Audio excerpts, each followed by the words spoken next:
Bismillahirrahmanirrahim. Assalamu alaikum class. I welcome you to English grade 7 video lessons. I'm your instructor Zia Hamid. I hope that you're doing well. My dear learners, as you know that we are dealing with our unit number 1. The title is The Last Sermon of Nabi Hazrat Muhammad Sallallahu Alaihi Wasallam. In this video lesson, we will be dealing with our lecture number 5 with the competency of writing. So let's see what's our students learning outcome for this lesson. Our SLO is write the final draft after complete editing and proofreading. We will also see how we can follow the steps of the process approach to plan for writing a paragraph, in which we will be seeing techniques like brainstorming, structuring, mind mapping, using a variety of graphic organizers, free writing, note taking. So let's break it down, my dear learners. So in this students learning outcome, we saw that we will be talking about writing a final draft, which we achieve after writing the first draft, and then we edit and proofread it to get to the final draft. So we will learn that, and also we will be seeing the whole process approach to plan for writing a paragraph, in which the planning part, in the planning phase, we will be seeing so many different techniques that will help us in planning our writing. So let's get started.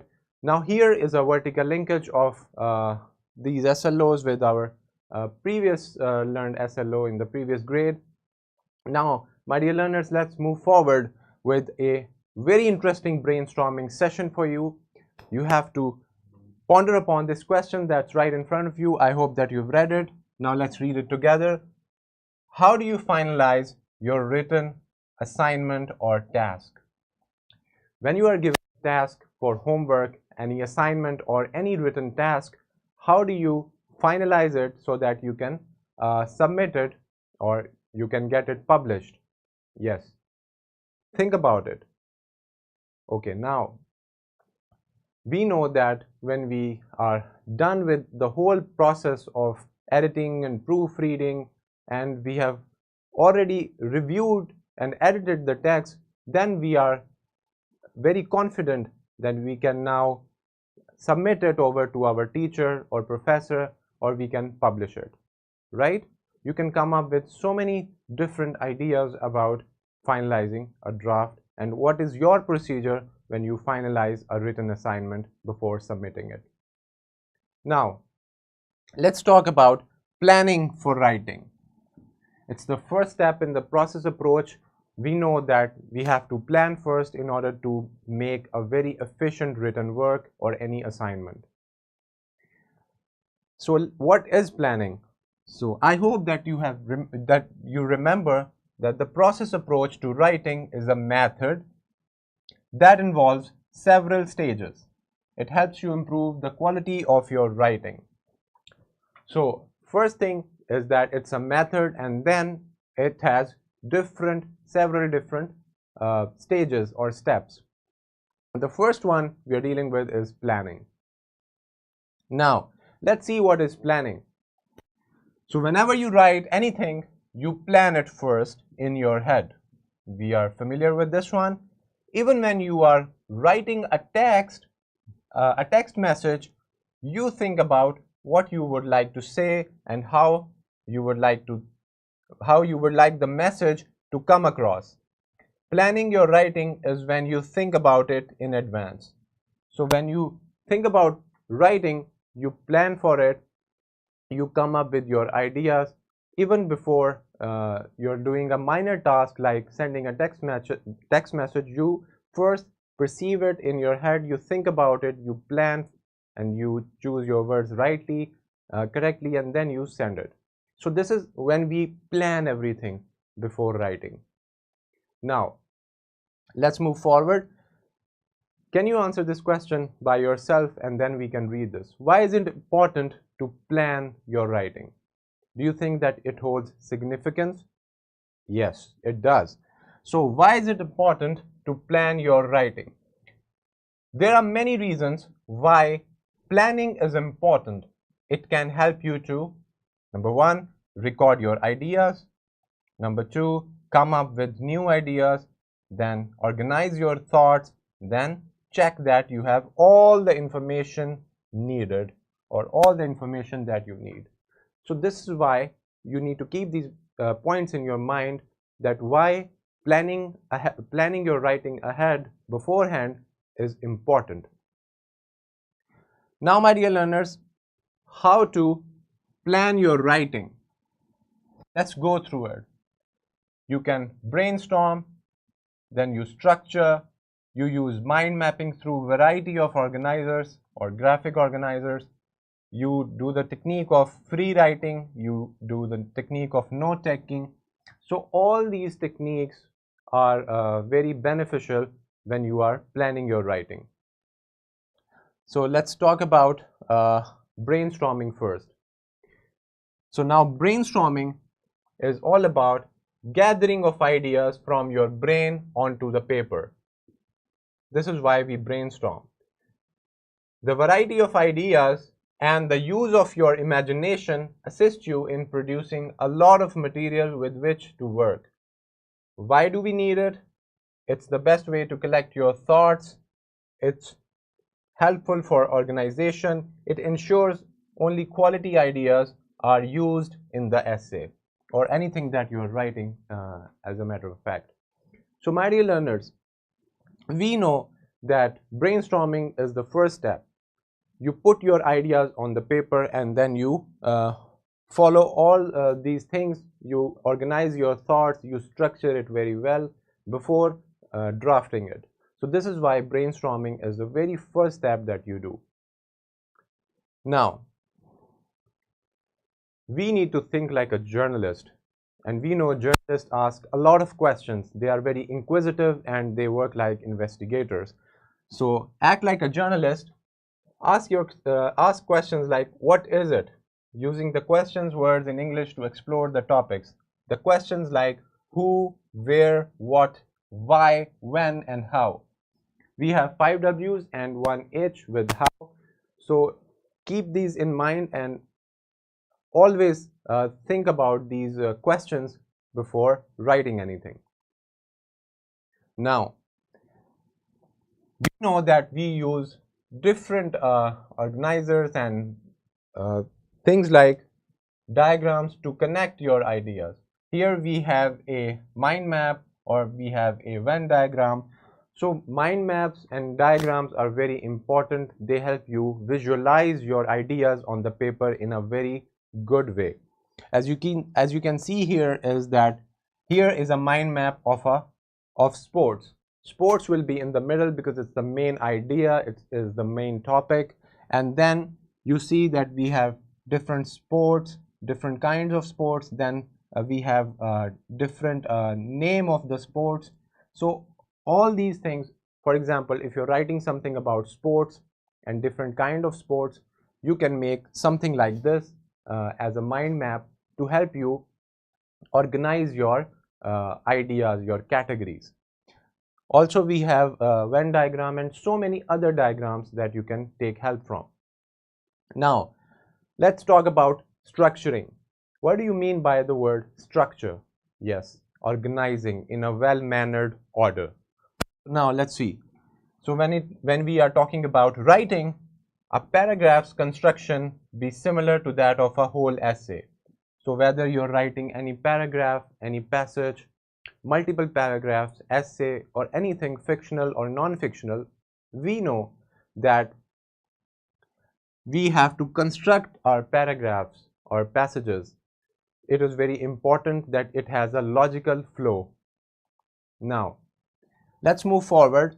Let's see, structure of a paragraph include the following things. Number one, the topic sentence. We know it comes first, in which we have our argument or a claim. Then we have evidence to prove our claim that we did in the topic sentence.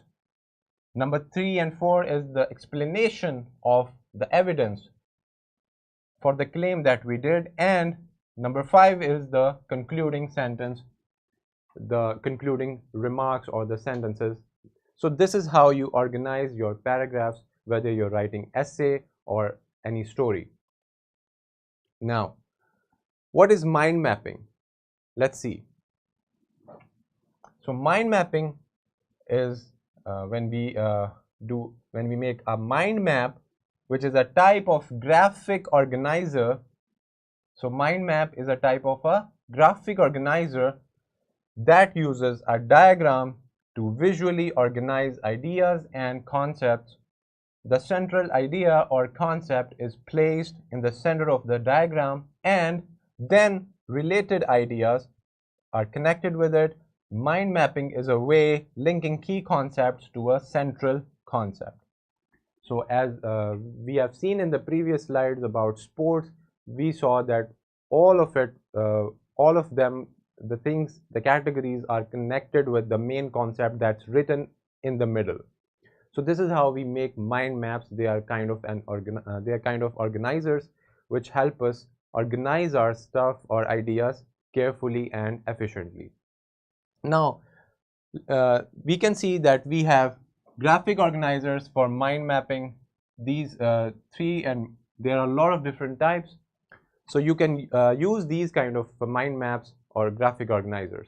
Now, let's talk about note taking. It's very evident from the name that note taking is when you're searching about something, you're researching, you're taking notes so that you can use them later on in your research, in your writing. So note taking in planning, it comes in the planning phase that we are studying currently. For writing involves recording ideas, information, and outlines to organize thoughts and structure the writing process. This practice helps capture valuable ideas, organize information logically, and develop outlines that guide the writing. So this is all about note taking, where we take notes so that we can use them later on in the planning phase. Now let's talk about free writing. It's very evident, it's very clear from the name that you write freely. It's all about writing freely. Now let's see what do we have on the slide. Free writing is a technique where you write continuously for a set time without worrying about grammar, punctuation, or coherence. You just write, and the goal is to let your thoughts flow freely and get your ideas out on the paper. This helps you overcome writer's block, spark creativity, and find new ideas which you can later organize and refine for your writing. So free writing is a very interesting process. You take your pencil or your pen, take a paper, and just keep on writing without thinking about the coherence or whether you're writing the correct structure or worrying about grammar. So this is a very interesting technique to put all of your ideas on the paper, and so that you left with nothing, and then you can move on with your drafting. Now, let's talk about drafting. So what is drafting? Drafting is basically when we write. So this is what we call drafting, and when we write something and we finish it, it is the first draft that we have. So let's see, it may look like this.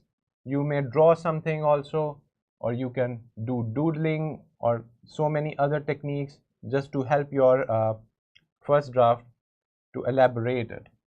So in this step, you should write your paragraph for the first time, not taking much into account about the cohesion, the connectivity, coherence, grammar, or spelling. So first draft, you just need to draft it and without having much stress about all these things that are mentioned here. So this is when we achieve our first draft. Now, let's move forward. After making the first draft, let's talk about editing it and then proofreading it. So in this step, you should revise all the errors about coherence and cohesion that your paragraph may have. So remember that we, in the first draft, we didn't care about cohesion and coherence and cohesion. Now we will be looking at them very carefully. So this is where you edit it, where you proofread it, so that you may eradicate any kind of mistake that you find. So now in this step, in the editing step, you should revise all the errors about coherence and cohesion that your paragraph may have. And then let's see some editing techniques that we have. So now, are all parts of the question answered? Is there an argument? Do all of the paragraphs support the thesis? Let's talk about the overall structure now. Is there a clear introduction and conclusion? Is the paragraph order logical? Are there clear transitions between paragraphs? So now, when we are done with this, we structure within paragraphs that we have. Does each paragraph have a clear topic sentence? We will be seeing all these questions. And also, does the paragraph follow the thesis? Are there any extra or missing supporting paragraphs in each paragraph, in each essay or each writing? So these are all the questions that you ask yourself when you're editing the first draft. Now, we have some more editing techniques where for clarity, we see, are all terms easily defined for the reader? Is the meaning of the sentence clear? Have you chosen the best words to express your ideas? And let's talk about style. Is the tone appropriate for the audience? Have you varied sentence length throughout the paper? Are there any unnecessary phrases such as due to the fact that, and unnecessary phrases should be eradicated. And now let's talk about referencing or citing. Are your citations in the correct format? Have you appropriately cited all paraphrasing and quotations? So here are some more techniques about clarity, style, and citations, which we also call referencing. Now moving forward, let's talk about some proofreading techniques. Now keep in mind, my dear learners, we are here in the step of proofreading. Now let's see, you have to read your written work or paper or any assignment aloud. Sometimes writing sounds different in your head than it sounds on paper. Make a list of errors that you commonly make and keep an eye out for them. Read the text backwards. Sometimes the brain automatically corrects written mistakes. Proofread for only one type of error at a time. Double check everything. Proper names, citations, punctuation, page numbers, header, footer material, fonts, and all of these things. They will cover both if you're writing in the written if you're having a written format or an online, or if you're writing on MS Word. So you need to follow all these proofreading techniques. Now let's talk about our final draft that is ready to be submitted to your teacher, to your supervisor. So now in this step, you should revise all the spelling or grammar errors, and that's it. Your paragraph is done. So here the final draft may look like something like this, very neat and clean, edited and proofread thoroughly. Now, after going through the lesson, let's talk about your classroom activity from page number 7. It says, follow the 5 key steps to write a paragraph, then complete the mind map for brainstorming and use the information from it for your paragraph. So brainstorming helps generate ideas and organize thoughts. Use different brainstorming techniques such as making a list, creating a concept map, or using a graphic organizer. And when we talk about structuring, write the main components of a paragraph such as the topic sentence, supporting details, and other things that are mentioned. So you can read your rest of the classroom activity and then you can solve it. I hope you have a great time solving it. Now let's talk about your worksheet that is attached with the resources. You can find the worksheet easily. I request the fellow teachers to distribute it among your students for a better result. Now let's talk about the homework. The homework is a project here in which you have to paste or draw 3 to 5 pictures on a large sheet of paper that depict respect for rule and law. Then share your work with your classmates and explain how each picture represents the idea of respect for rule and law. So in this you have to prepare your project and present it on the next day in the class or as your teacher instructs you. Now we are here at the end. We have some resources for you: worksheet, question bank, your lesson plan, PPT, and finally a skill sheet. All these resources are available. I hope that you have fully grasped the whole process, the process approach of writing, from planning your writing to writing your final draft. Until the next video lesson, this is your instructor Zia Hamid signing off. Allah Hafiz.